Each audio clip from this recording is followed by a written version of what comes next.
pinanood nyo. Siyempre, may update din sa manok ko. Siyempre, hindi ko mawawala yan. Manok ko yan eh. So, yan. Update natin ang manok.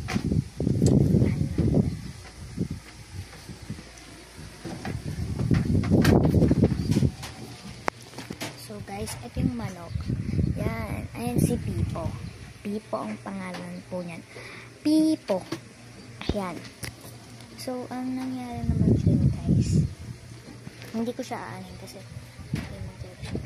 yan. Madilim sa kulungan niya. So, kasi ba, hindi ko siya pwede ilabas kasi mamaya na lang, guys, pagka nag-vlog na ulit ako sa habang kumakain sila. Guys, ilalabas ko yan. Promise. Yan, guys. So, yan. Yan lang ang sa manok natin. So, bye!